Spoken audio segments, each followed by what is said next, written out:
Buenas tardes, bienvenidos, bienvenidas, también bienvenidas y bienvenidos a aquellas personas que nos siguen a través del canal YouTube de la Real Academia de Jurisprudencia y Legislación de Granada.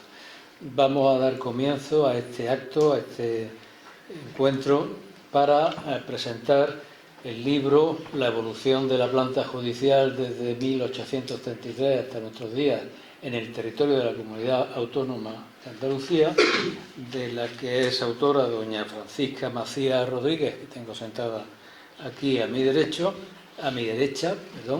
que evidentemente es un libro de amplia hora y tiempo de dedicación y de investigación, y que nos, según he podido ver en el índice, nos va a hacer un recorrido acerca de la planta judicial en nuestra comunidad autónoma desde 1833, prácticamente desde el final del primer tercio del siglo XIX hasta nuestros días, y que a algunos, los más veteranos, como quien habla, pues sin duda nos va a hacer recordar aquellos tiempos en que pasábamos por el juzgado de vagos y maleantes, o en el que acudíamos a los juzgados comarcales y a los municipales, y ya con mucho más, yo diría, respeto y devoción a la extinta y prestigiosísima Audiencia Territorial de Granada.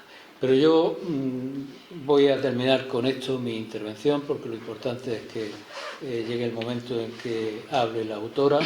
Lo que sí voy a hacer es darle la palabra a don David Torres, que es el director del archivo de la Chancillería, al que le agradezco que haya accedido a acompañarnos en esta mesa, para que nos diga unas palabras breves, brevísimas, porque vamos a intentar que el tiempo lo acapare la autora, sobre ella misma. Así que cuando quiera, David. Muchas gracias.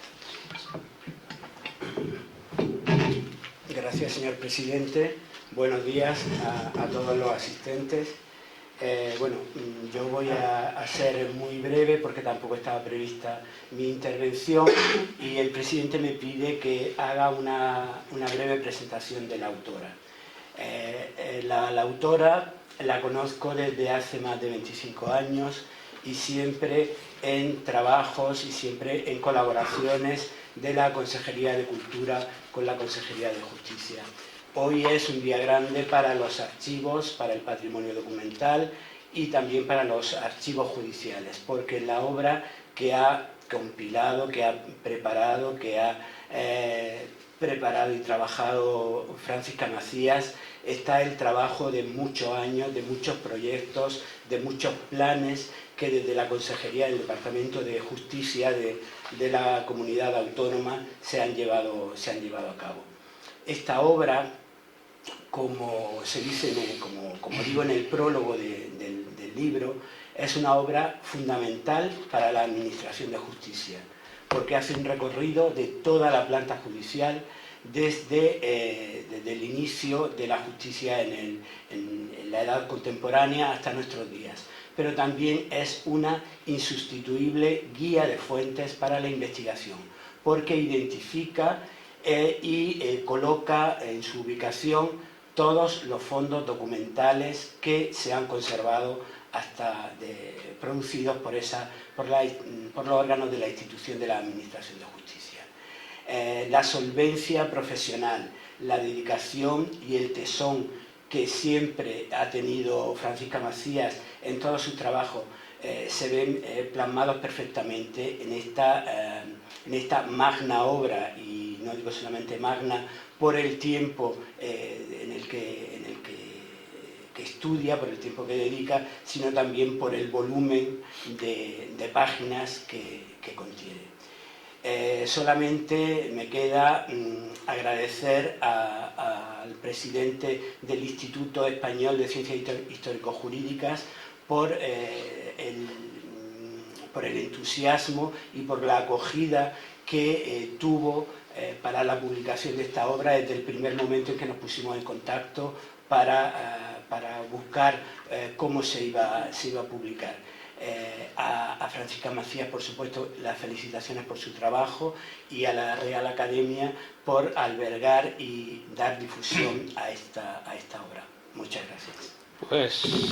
Pues muchísimas gracias también, querido director del archivo, y vamos a ver qué nos dice el presidente del Instituto Español de Ciencias Histórico-Jurídicas y también académico correspondiente de la Real Academia de Jurisprudencia y Legislación de Granada, don Julián Hurtado de Molina.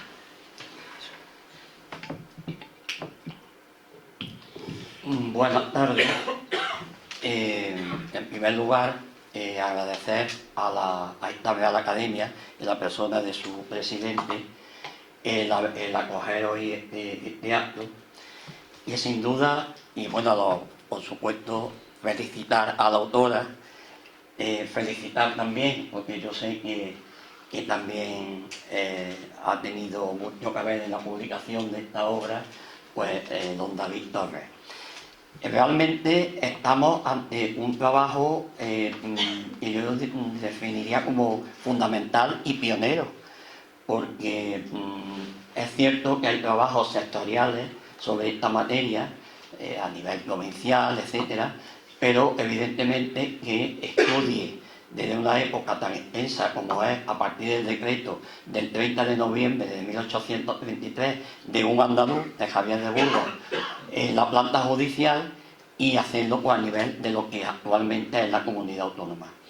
El trabajo en sí ya es suficientemente ambicioso y nos da idea por la extensión temporal de la importancia del mismo. Me van a perdonar, pero es que estoy resfriado y que casi no puedo hablar. Pero si ustedes ojean el libro, desde lo ven, verán el trabajo sistemático realizado con además una metodología eficaz, con absoluto rigor, y que demuestra al mismo tiempo una labor de campaña archivística fundamental, exhaustiva y yo creo que definitiva, porque lo que la autora nos plasma en el libro, yo creo que de cara al futuro, cualquier persona que quiera conocer la planta judicial de Andalucía en todos sus detalles y en todos sus términos, tanto la jurisdicción ordinaria como en las demás jurisdicciones, tiene que acudir a este libro. Por lo tanto, en cuanto al Instituto Español de Ciencias Histórico-Jurídicas, pues nos sentimos bastante satisfechos de haber colaborado en que se edite este libro, que yo creo que va a ser, como digo, el libro de cabecera en el futuro para conocer la realidad de nuestra historia judicial. Que por cierto la autora reivindica, porque con sabio criterio, porque parece a veces que la historia judicial pues está un poco como olvidada o postergada y sin embargo la historia judicial lo que nos retrata, o digamos dicho de otra forma, es un fiel retrato de la sociedad de cada momento. Estamos hablando de una justicia de la época liberal, evidentemente ella parte de 1833, pero evidentemente hubo unos precedentes a partir de la puesta en vigor, de la entrada de la promulgación de la Constitución de Cádiz de 1812, interrumpido evidentemente por ese periodo absolutista, por el regreso de Fernando VII tras el manifiesto de los persas, que evitó que se pusiesen en marcha pues todos estos juzgados de primera instancia o todos estos organismos judiciales que ya la propia Constitución de Cádiz preveía. Pero es verdad que se trata, a partir de este decreto de noviembre de 1833, cuando realmente se consolida esa justicia de carácter liberal que se implanta en España, pues un poco siguiendo los postulados y siguiendo un poco la influencia de la época, sobre todo a raíz de la Revolución Francesa y sobre todo a raíz de la independencia de los Estados Unidos. Entonces se trata de una organización judicial, una planta judicial y con los lógicos cambios que los tiempos imponen, es la que tenemos en la actualidad. Por lo tanto, esta obra es de plena actualidad. Quiero decir que no se trata de una mirada al pasado, sino que nos descubre, nos desvela las raíces profundas y las razones de la justicia que actualmente tenemos. Entonces, yo no voy a hablar más de esto, porque ella es la protagonista y además es la que le corresponde hablar del libro. Lo que sí queremos, el Instituto Español de Ciencias Histórico-Jurídicas, es, por supuesto, felicitar a esta doctora en Geografía e Historia, archivera de la Junta de Andalucía, actualmente en archivos judiciales en Sevilla, y por lo tanto absolutamente conocedora de la materia, como bien lo demuestra en el libro que hoy presentamos. Muchas gracias, querido Julián, y estamos dispuestos a escuchar a doña Francisca Macías, autora del libro, así que tiene la palabra. Muchas gracias. Muchas gracias. Para mí es un placer estar en Granada siempre. He venido muchísimas veces para trabajar, pero es una ciudad que me acoge estupendamente. En primer lugar, me gustaría agradecer a todas las personas aquí presentes su esfuerzo por acudir a este acto. Me gustaría agradecer a esta corporación que he podido ver que tiene entre sus fines fomentar el estudio y la investigación de materia jurídica, y ha podido permitir, a través de su presidente, don Rafael, ha podido permitir la asistencia en este salón de actos tan magnífico para la presentación de este libro. Este libro no trata en principio de materias jurídicas, pero va a permitir identificarlas y localizarlas como producción documental de los órganos y tribunales judiciales andaluces, porque en definitiva ahí se trata, se ve, se palpa lo que son las materias jurídicas a lo largo de una evolución, a lo largo de más de 200 años, que es el título del libro. Es verdad que es un título un poco pretencioso, pero es que tenemos documentación del siglo XIX en los archivos judiciales andaluces, y como tales tenemos que explicar por qué está esa documentación en los órganos de la planta judicial actual, por ejemplo. En segundo lugar, me gustaría agradecer a don Julián Hurtado de Molina, presidente del Instituto Español de Ciencias Histórico-Jurídicas, el hecho de haber colaborado en la publicación de este libro. Creyó en él desde el minuto 1, para mí es muy importante y le agradezco su colaboración. Así también a doña Eva Rodríguez, directora de la UNED de Córdoba, por apoyar la difusión y colaborar en la misma. Y especialmente me van a permitir a mi colega y amigo don David Torres, porque a través de su ánimo y de su confianza, este libro lo he podido terminar y ha podido ver la luz. Entonces, para todas las personas que hoy están aquí, compañeros y compañeras, amigos y amigas, muchísimas gracias por acudir a este acto. El título del libro, cuando venía de camino para acá, en el tren, estaba reflexionando un poco sobre el origen del libro. El libro, el título es pretencioso, es muy amplio, ¿de acuerdo? Pero tiene para mí un doble origen, un origen personal y profesional y un origen de contexto, que es todo lo que ha explicado previamente tanto don Julián como don David. El desarrollo de una política de gestión documental en la comunidad autónoma. El origen personal y profesional lo descubrí, o mejor dicho, le puse nombre hace poco, lo dije en una ocasión, el año pasado descubrí que estaba desarrollando, tenía una necesidad imperiosa de aplicar lo que es la metodología archivística al conjunto del trabajo que se estaba desarrollando en un momento determinado, en una unidad administrativa de la que formo parte como archivera que soy y que tiene entre sus competencias la gestión de los archivos judiciales. Entonces necesitaba, como archivera, aplicar las tecnologías, las técnicas, las tareas que un archivero hace en el ejercicio de su profesión, porque en definitiva estábamos tratando con archivos judiciales. Eso por un lado. Por otro, por la necesidad de gestionar mi propia incertidumbre, y no desde el lamento, sino reconocer los fallos de todos los proyectos de gestión para asumirlo y mejorarlo. Entonces descubrí ese nombre y parece que una persona cuando descubre el nombre de lo que está realizando se queda más tranquilo. Entonces descubrí que casi en los 35 años que llevo trabajando he desarrollado muchas esperas activas, mucha gestión de incertidumbre. Para mí me dio tranquilidad. Entonces es el origen personal y profesional. El origen de contexto, claro, este libro no me pongo un día y pienso voy a ver qué pasa hace 200 años.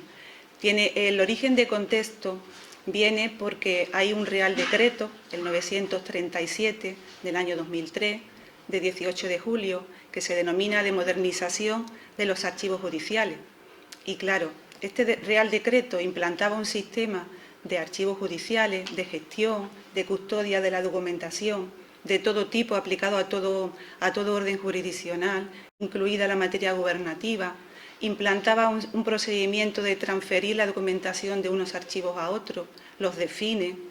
Implanta un sistema de valoración de la documentación, preocuparse si esa documentación mantiene los valores jurídicos para los que fueron creados, se puede seleccionar y se puede conservar permanentemente para su transferencia a los archivos históricos provinciales en cada provincia. Entonces, ese Real Decreto, que implanta tantas cosas y que fue una novedad en ese momento, dejaba la puerta abierta a las comunidades con competencia en materia de justicia para su desarrollo y su organización, y es el caso de Andalucía. De tal manera que en esa fecha la consejería, que tenía la competencia en materia de justicia, pues empieza a organizarse. No fue la primera vez, porque las competencias en materia de justicia, como todos sabemos, comienzan en 1997 y desde ese año ya hay cierta preocupación en la consejería que lleva la materia por la organización y la existencia de los archivos judiciales en general. Se crean grupos de trabajo, grupos consultivos, pero claro, digamos que el golpe de salida fue el Real Decreto del año 2003. Esa consejería se le tiene que dotar de unidades administrativas para la gestión de los archivos judiciales y para desarrollar todos estos proyectos y tareas que encierra el montar un sistema de archivos. Es ahí donde tiene lugar el origen de contexto de este libro, porque se comienzan a desarrollar proyectos y necesarios. Se comienza también a través de grupos de consulta, grupos de trabajo directivos, a definir en qué va a consistir el sistema de archivos judiciales. Y por un lado, el propio Real Decreto te indica que hay archivos judiciales de gestión equivalentes a los órganos, a las salas o sesiones de los órganos colegiados, es decir, utilizando una planta actual, parece ser que pudiéramos conocer cuáles son esos archivos judiciales de gestión y también la creación formalmente de los archivos judiciales territoriales. En la consejería se determinó en estos grupos de trabajo, de decisión, que al menos habrá uno de momento por provincia unido, un archivo judicial territorial unido a la creación de las ciudades de la justicia.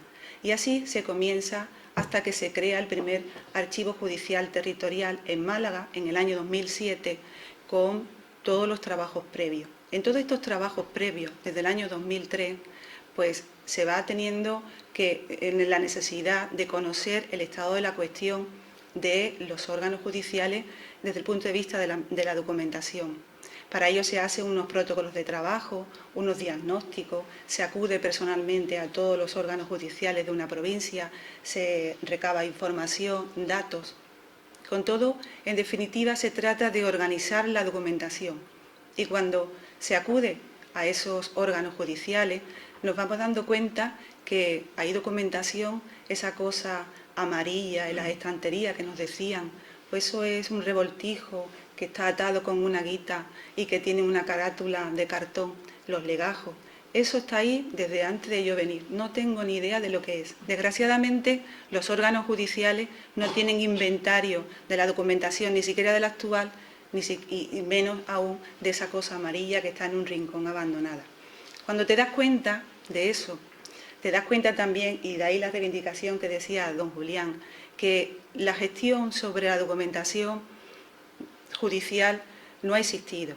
Realmente comienza a partir y tengo que hacer desde aquí una reivindicación, desde que la comunidad autónoma tiene las competencias y comienza a desarrollar proyectos y planes de trabajo en los archivos judiciales.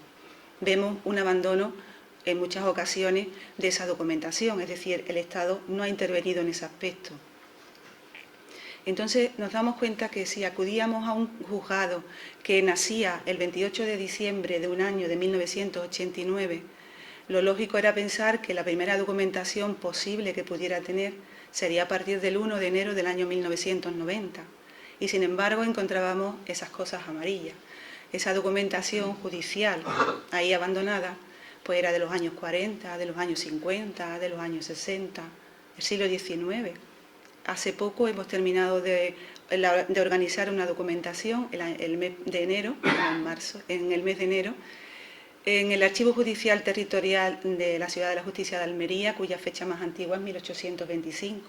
Con eso pueden ver que la planta judicial actual no me iba a mí explicando en todos estos proyectos el porqué de esa documentación, quién se ha hecho cargo de esa documentación, dónde está la documentación de tantos órganos judiciales que han ido evolucionando al mismo tiempo que va evolucionando el concepto de Estado hasta que lo concebimos como tal hoy en día. Si se mira los archivos históricos provinciales o el archivo de la Real Chancillería, algunos de ellos tienen bastante volumen de documentación judicial, pero la mayoría es escasa con respecto al volumen que físicamente íbamos encontrando en ese diagnóstico, en ese reconocimiento de cada partido judicial.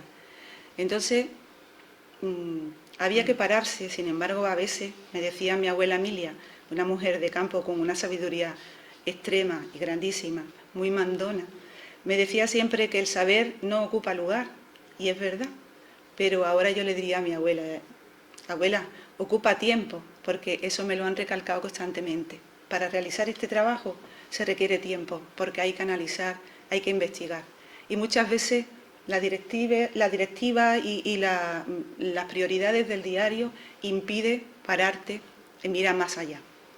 Sin embargo, en este contexto de desarrollo de proyectos y aplicado, como digo, en la idea imperiosa de aplicar la metodología archivística, para nosotros es muy importante dos principios fundamentales, que es identificar. Identificar, que parte de la identificación. Identificar supone que estudias la institución para la que estás trabajando. Y en mi caso, aunque estoy trabajando en una unidad administrativa, yo trabajo para la Administración de Justicia. No tengo un archivo físico a mi espalda, pero tengo 7 archivos judiciales territoriales, de momento 4 en su pleno rendimiento, 4 en futuro rendimiento, están en el preámbulo, y tengo 721 archivos judiciales de gestión a los que tener que asesorar, con lo cual es un trabajo con archivo. Entonces, yo me planteaba, ¿cómo continuar dando una explicación? ¿Cómo tratar a esa documentación desde el punto de vista archivístico? Pues recurriendo a la metodología archivística. Identificar, vuelvo a repetir, es estudiar la institución, estudiar toda la legislación que le afecta y sobre todo esa legislación me va a permitir conocer las competencias que tiene y esas competencias se materializan en documentación, en expedientes judiciales, en libros de registro. Entonces ya por ahí tenía un adelanto, me va a permitir poder clasificar esa documentación, me va a permitir poder saber qué organización le puedo dar, me va a permitir conocer si esa documentación está archivada de forma definitiva o va a desarrollar otros valores distintos a para los que fueron creados y se va a poder conservar de manera permanente, constituyendo una parte de la memoria, ¿no?, del patrimonio documental. Los dos principios fundamentales, aparte de esta tarea de la identificación, es el respeto al origen de procedencia. Ese respeto al origen de procedencia hacía que nosotros, fundamentalmente mi persona, no pudiera concebir la mezcla de fondos documentales de un órgano con otro, esos revoltijos de legajo con una documentación amarilla, con una documentación más blanca, por ejemplo. ¿Por qué? Porque necesitamos datar, identificar cuál es el órgano productor.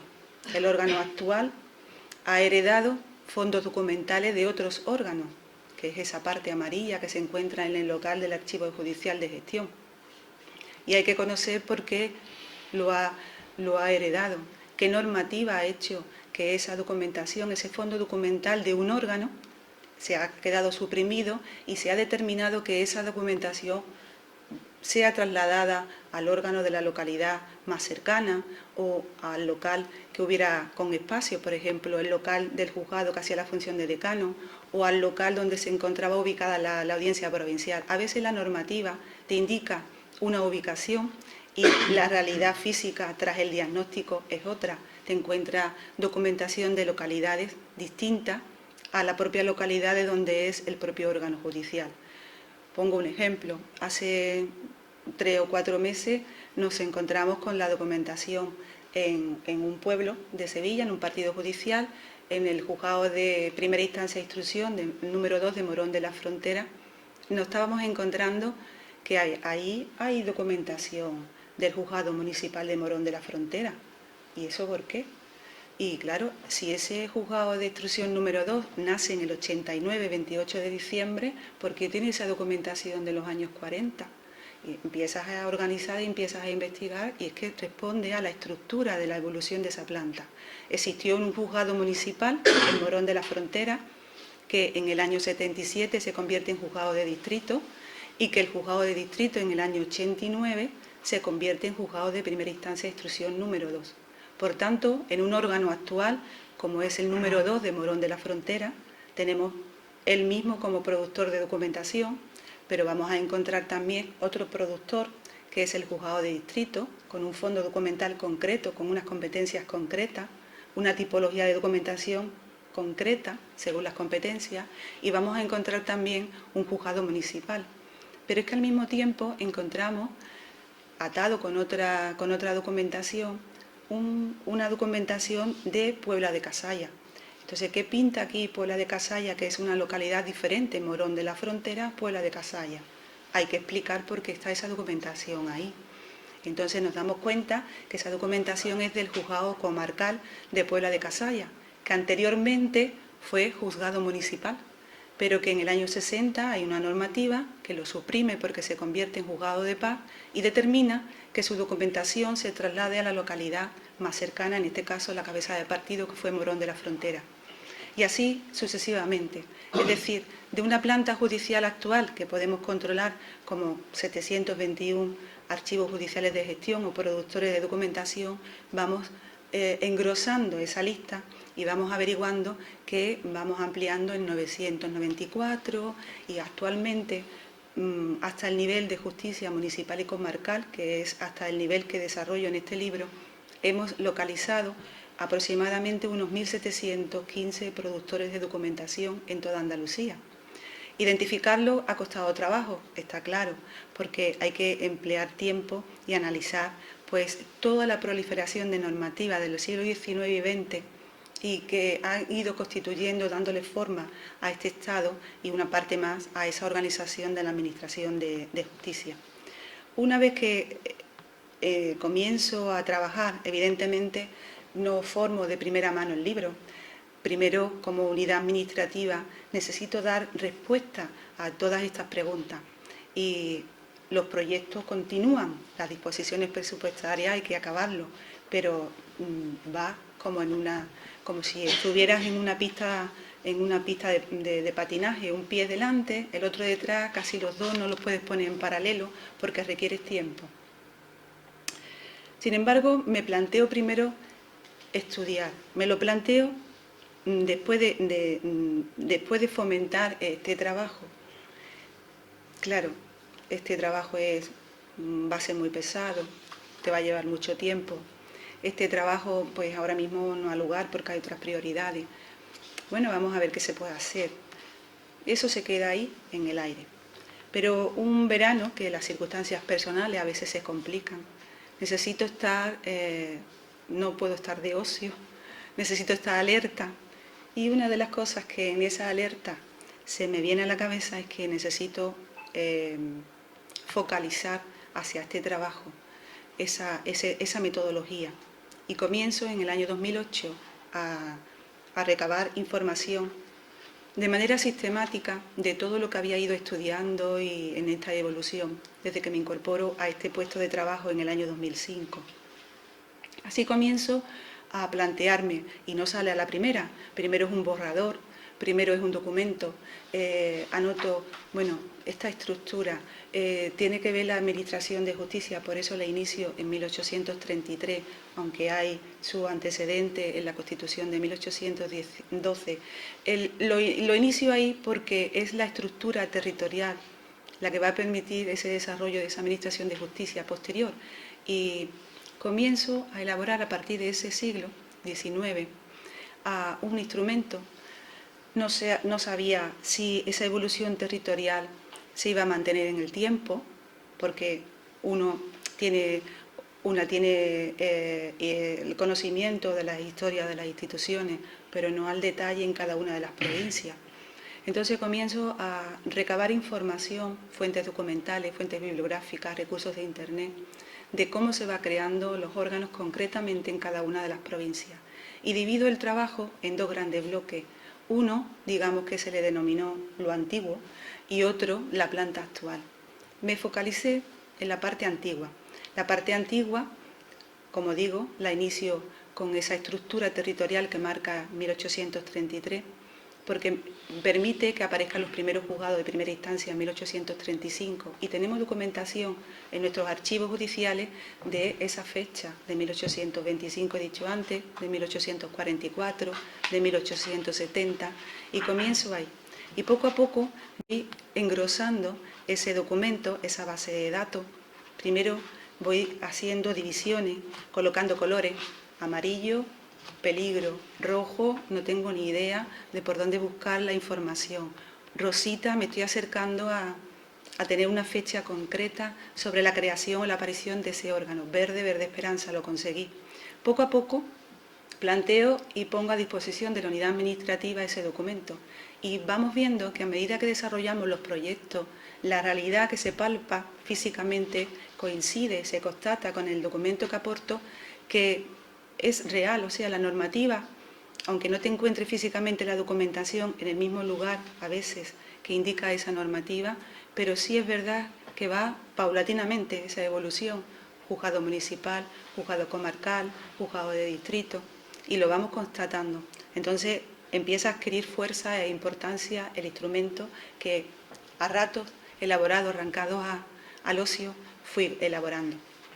Una vez que consigo poner en limpio la parte antigua, pues intento hacer lo mismo con la parte actual.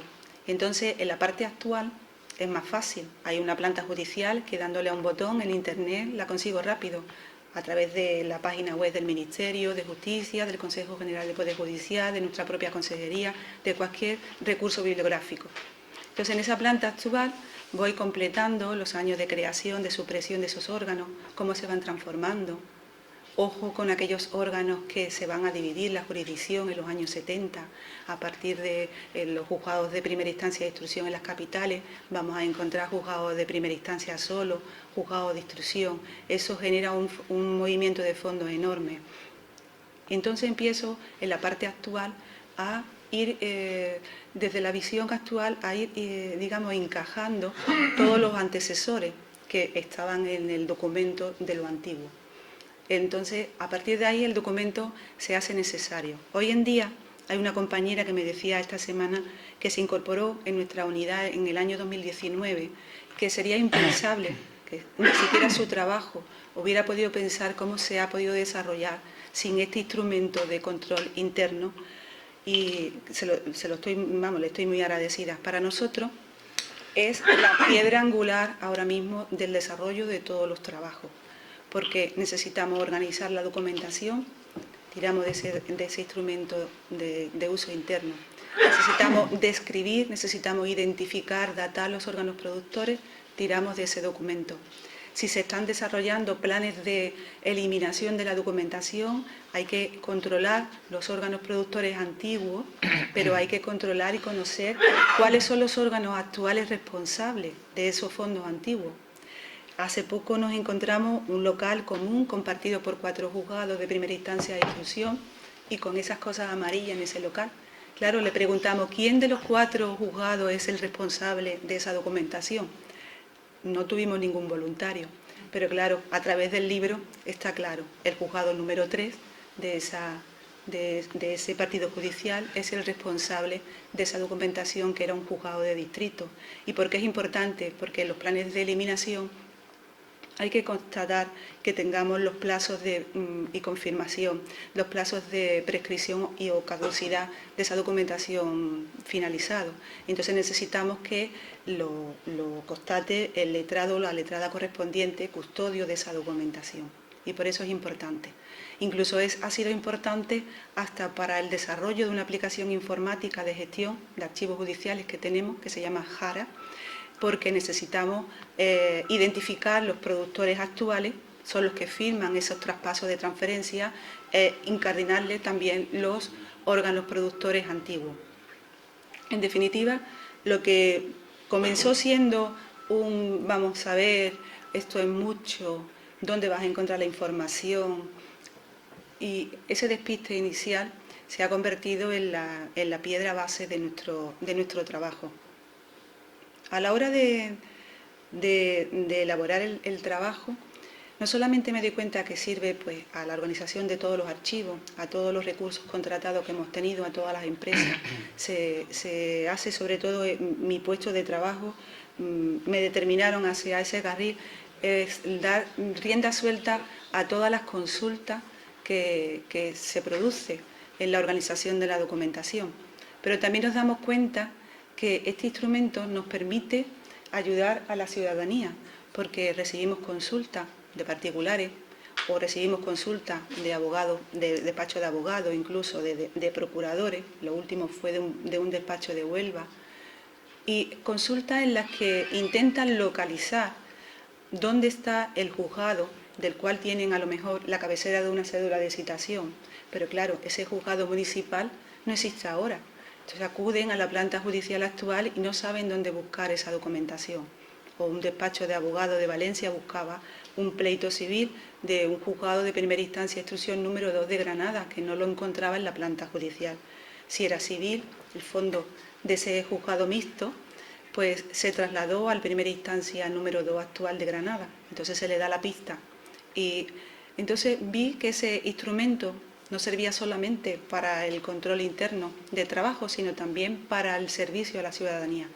Pero al mismo tiempo se constituye, como han dicho mis antecesores, se constituye como fuente de consulta y como fuente para la investigación en general.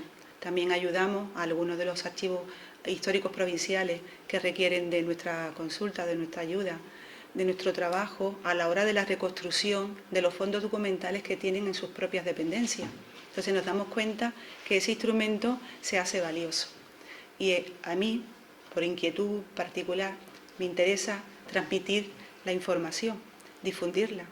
¿Para qué se quiere en un cajón?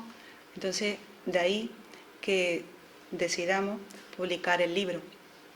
El libro tiene también una división en 2 partes, porque claro, toda esta recaudar información hay que plasmarlo de una forma de manera sistemática. Entonces, estas 2 partes vienen, primero, la primera parte viene a reflejar toda la normativa casi de manera secuencial desde 1833 que afecta a toda la evolución de esta planta judicial. La he dividido en 9 etapas, cada una la inicio con una norma que creo, una disposición que creo que da pista o que da iluminación a ese apartado, a esa etapa que yo he ido elaborando, y finaliza este libro con 3 apéndices, breves referencias sobre magistraturas de trabajo, tribunales tutelares de menores y juzgados de peligrosidad y rehabilitación social. Porque en esta organización de la documentación hemos encontrado no solamente fondos documentales de los órganos de la jurisdicción ordinaria, sino también de aquellos otros juzgados que la doctrina en general denomina de carácter especial, como eran las juntas de libertad vigilada, como los tribunales industriales, las magistraturas de trabajo, tribunales provinciales de lo contencioso administrativo, los juzgados de vagos y maleantes, de peligrosidad, rehabilitación social, tribunales tutelares de menores, etcétera, etcétera. De entre todo, Por su volumen de documentación y su importancia, he destacado esos 3 que indico que van en apéndice. La segunda parte del libro la he destinado a la visión actual, cómo se va incardinando toda esa evolución de la normativa en la organización actual. Desde el punto de vista territorial, inicio esa segunda parte con 4 grandes etapas, con 4 grandes movimientos. 1835, cuando aparecen los primeros juzgados de primera instancia. 1945, la gran época de la clasificación en juzgados municipales y comarcales. 1965, 1983, porque en el 65 hay grandes cambios, supresiones de juzgados de primera instancia de instrucción, supresiones de partidos judiciales y genera mucho movimiento de documentación. Y por último, desde la Ley 38/88 de demarcación y planta judicial hasta la Ley 1/1993 que determina los últimos partidos judiciales que se crean en la comunidad autónoma. Partiendo de ahí, hago una evolución y hago una breve referencia de por qué se han ido suprimiendo esos partidos judiciales y dónde encontramos la documentación, para después descender a la estructura, como digo, actual. La estructura actual en cada provincia, en cada partido judicial, colocando cada órgano judicial actual con sus herencias, los fondos documentales propios y los fondos documentales de órganos que han ido suprimiéndose y que las disposiciones han incluido que tal órgano los reciba en herencia. O también se incluye las transformaciones de esos órganos.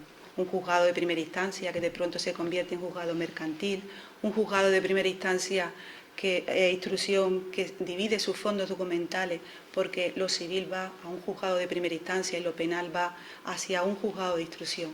Todos esos movimientos de fondo se reflejan en la segunda parte del libro. También hay una serie de esquemas que a simple vista se pueden consultar donde se refleja pues toda esta evolución.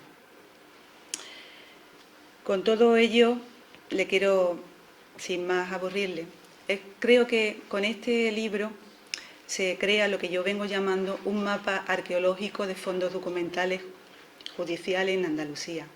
Y para mí siempre digo que hay un lema, el pasado explica el presente y con ello concluyo. Espero que el libro les guste, les sirva de consulta y está a su disposición.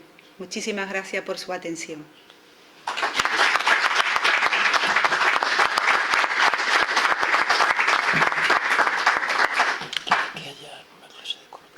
Si quiere. Sí, acabo de consultarlo con Francisca, con la autora del libro. Si hay alguna duda, alguna consulta, algún comentario que hacer, pues abrimos un pequeño coloquio.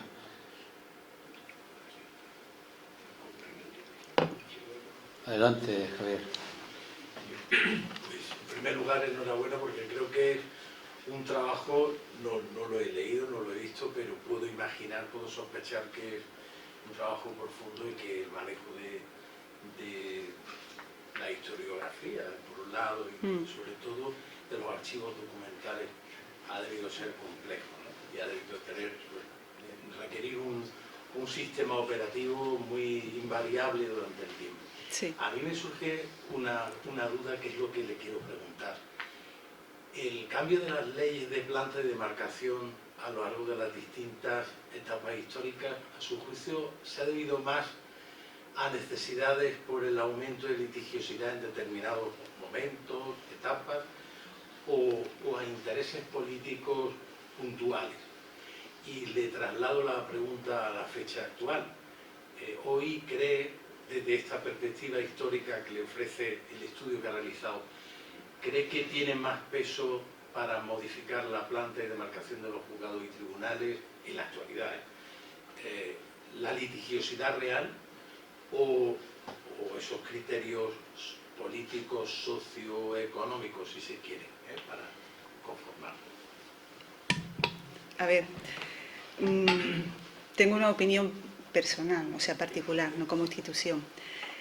Considero que para la evolución de la planta judicial, sobre todo desde los inicios, y ahora hablamos de la actualidad, creo, bueno, sin embargo, desde los inicios, incluso de la actualidad, creo que no ha cambiado, porque va con la mentalidad de la humanidad, del hombre, de la sociedad.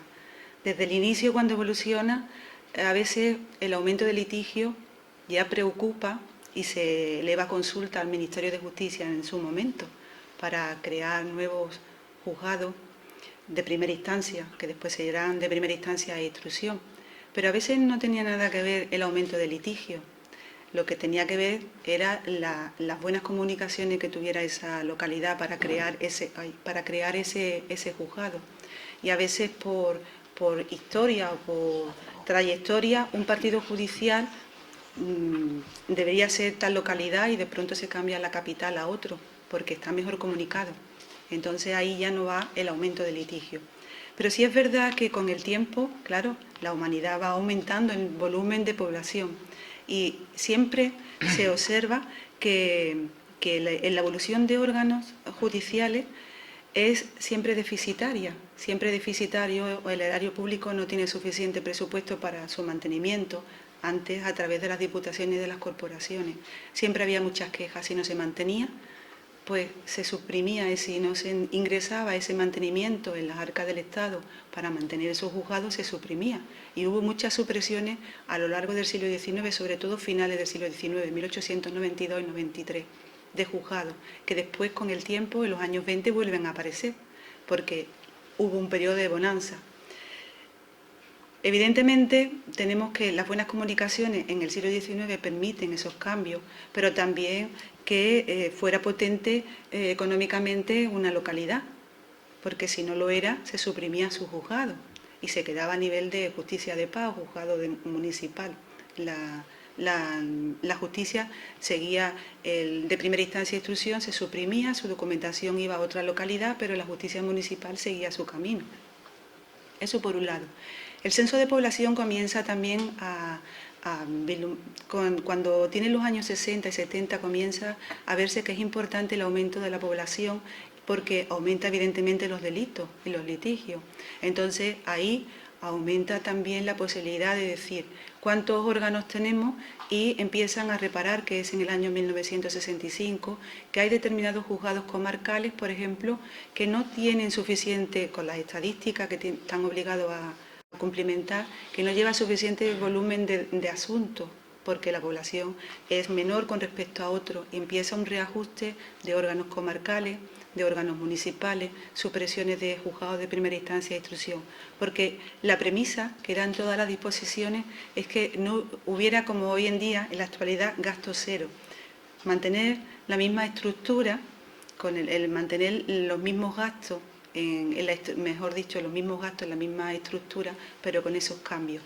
Entonces, claro, a veces esos parámetros hay que tenerlo en cuenta, hay que estudiar los boletines estadísticos para saber la motivación por qué lleva esa supresión de ese órgano. Pero, sin embargo, también te encuentras que con la época de la Exposición Universal de 1992 o de las Olimpiadas del 92 se vio que iba a aumentar la población, iba a acudir muchas personas del extranjero y se aumenta la plantilla judicial, se aumenta, por ejemplo, en Sevilla, el número de órganos judiciales. Entonces ahí ya tienes otro detonante. ¿Eso va unido al ámbito político? Posiblemente que sí, porque vamos avanzando y claro, hemos tenido distintos regímenes políticos y ahí durante un gran tiempo la jurisdicción ordinaria estaba como un poco, digamos, mantenida, ¿no? A partir de los años 60 hasta el año 80 se ha ido como manteniendo. Una vez que se hacen estos grandes cambios que tienen lugar a partir del 1965, se va como manteniendo. Aunque hay creaciones de órganos y lo que sí hay es mucha clasificación de categoría, mucha supresión de municipales y comarcales y luego aparecen los juzgados de distrito. Pero se van como manteniendo y aparecen sobre todo órganos propios como los de vagos y maleantes que van evolucionando y que se terminan siendo heredados por los juzgados de peligrosidad y rehabilitación social, y eso va respondiendo a una figura, a un régimen político en un momento determinado. Son juzgados especiales creados aptos para esa finalidad, y a medida que vamos avanzando y evolucionando, pues ya tenemos que hay que tener en cuenta las buenas comunicaciones, hay que tener en cuenta los presupuestos, hay que tener en cuenta el aumento de los litigios y hay que tener en cuenta los regímenes políticos, por supuesto. Lo único que pasa es que actualmente tenemos circunstancias, pues digamos, como la pandemia. En la pandemia, como saben, que es lo más actual, se tomaron una serie de medidas, claro. Se toman desde el punto de vista político y del conjunto político que está en el gobierno, está claro. Pero era necesaria para determinar cómo actuar en algunos juzgados, en el orden social, en el civil, mercantil, y se crean unidades especiales debido a esas circunstancias. Yo diría más bien que es un conjunto, no solamente una voluntad política, sino un conjunto de parámetros que confluyen y que hacen que sea posible esa modificación. No una sola voluntad, sino varias. No sé si con eso le he podido contestar a su pregunta.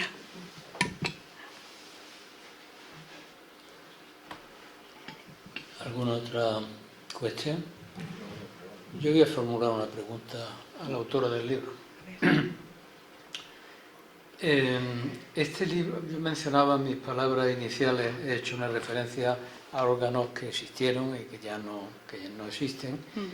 Y como no conocía el libro, he mencionado, por ejemplo, las audiencias territoriales. A lo largo de la presentación y ojeando, que he podido hacerlo durante las palabras que ha pronunciado la autora, compruebo que el libro se ciñe a los juzgados. Es decir, nos quedamos en el nivel de órganos de primer acceso, órganos unipersonales y de primer acceso. Pregunto, ¿este libro es el anticipo de 1 segundo en el que se nos hable de la evolución de la planta judicial en los órganos colegiados de Andalucía? Porque ahí tiene que haber también gran fondo documental y desde luego hay una enorme historia judicial, jurídica y política detrás. Sí, le contesto. No solamente hago mención, fundamentalmente los órganos judiciales de primera instancia de instrucción, porque es la mayoría de los partidos judiciales, pero en las provincias que se han tenido la tradición de la audiencia territorial, como ha sido Sevilla y como es Granada, pues sí están contemplados la estructura, la evolución, porque me retrotraigo incluso a la existencia de la audiencia de lo criminal. Hubo localidades que tuvieron audiencia Provincial, claro, primero eran de lo criminal, después se convirtieron en provincial, y claro, cuando es provincial tienen el fondo antiguo de la audiencia de lo criminal. Incluso heredan la estructura. Si la de lo criminal se dividía en sesiones primera y segunda, esas mismas personas son nombradas después de la provincial. Entonces sí hago un repaso, precisamente porque es una visión global, porque he encontrado documentación de todo el ámbito. Quizás no me detenga demasiado en la documentación de las audiencias territoriales, pero sí se hace referencia porque en el caso de Granada y en el caso de Sevilla son sesiones actualmente de la audiencia provincial las que heredan los fondos civiles de la audiencia territorial. Entonces tengo que identificar el fondo de la audiencia territorial para distinguirlo de la sesión de la audiencia provincial que lo tiene. Y también se hace referencia. No sé si habrá lugar para un segundo volumen de documentación del libro, no sé. Posiblemente, creo que con este libro se tiene una visión general, creo. Lo que no desciendo es a los juzgados de paz. Entonces creo que hay un abanico muy amplio, pues se habla de las audiencias territoriales, de los tribunales, el Tribunal Superior de Justicia, la sala del actual tribunal, cómo evoluciona la sala de lo contencioso de las audiencias territoriales, que antes eran tribunales provinciales de lo contencioso administrativo. Gracias a la organización de la documentación se ha podido descubrir, por ejemplo, en Sevilla, que existió el tribunal, se daba por desaparecido, nadie ha investigado relativo a esa documentación porque no existía, una cosa que existe cuando la organiza, pero una cosa de cara al público no existía, se ha desaparecido. Hay mucha audiencia, mucha documentación de magistraturas de trabajo que habían desaparecido, pues han aparecido también. Hay mucha documentación de los tribunales tutelares de menores que había desaparecido, vuelve a aparecer. Entonces eso toma reflejo en la estructura, porque siempre hay un órgano actual que se tiene que hacer responsable de la custodia de esa documentación. Otra cosa es que en la realidad se quiera hacer, pero la normativa sí lo indica. Entonces yo creo que sí, que tiene como un panorama general. Y muchos archivos, como es el caso de la Real Chancillería de Granada, tiene asumida mucha documentación de lo que fue la antigua audiencia territorial. Dense cuenta también que no en todas las provincias, porque dependemos de las disponibilidades presupuestarias, que ese es otro mandamiento que hay que tener, pues no se va acudiendo a desarrollar el trabajo de manera paulatina, sino primero según la disposición presupuestaria en una provincia, después en otra, y así sucesivamente. A medida que vamos entrando en distintas provincias, vas encontrando una realidad diferente. Y a veces en Granada ha habido una estructura de archivos que ha podido asumir la documentación de la audiencia territorial, pero no ha sido así el caso de Sevilla. El Archivo Histórico Provincial de Sevilla apenas tiene unos libros de registro de la antigua audiencia territorial. El grueso de la documentación de la audiencia territorial está en el Archivo Judicial Territorial de Sevilla, en el archivo judicial, no en el archivo histórico. Y se hace reflejo en el libro de esa documentación. Desde 1906 hay documentación de la audiencia territorial. Después las audiencias de lo criminal, en algunas localidades que la tuvieron antes de que en 1892 se suprimieran, pues se han encontrado en los partidos judiciales. Por ejemplo, en Carmona se ha encontrado alguna que otra documentación de esa audiencia, se ha encontrado alguna, no todo, breve documentación, breve expediente, documento suelto de lo que fue el Tribunal Industrial, que tampoco se ha estudiado como fuente, porque es una entidad que ha pasado desapercibido. Se queda en esos tribunales industriales se quedan comidos por las propias magistraturas del trabajo. Hubo una legislación que permitió la creación y después la supresión de esos tribunales, entonces no se llevan a cabo en muchas de las localidades, se les encarga a los juzgados de primera instancia que desarrollen esa competencia y pasa desapercibido. Entonces, la estructura en el libro sí es bastante amplia, hace un abanico de todo lo que es la evolución de la planta en cada provincia. Espero que así lo vean. ¿No hay ninguna pregunta más? ¿Ningún comentario? Bueno, pues enhorabuena de lo más sincera de la forma más sincera y convencida posible, porque creo que el trabajo es, aparte de interesante, ya lo señalaba antes el primer interviniente, Javier Gutiérrez, sino que además me parece que el trabajo es no enorme, sino ingente. Esto no sé cuántas horas habrá requerido, ni cuánta paciencia. Paciencia, sí.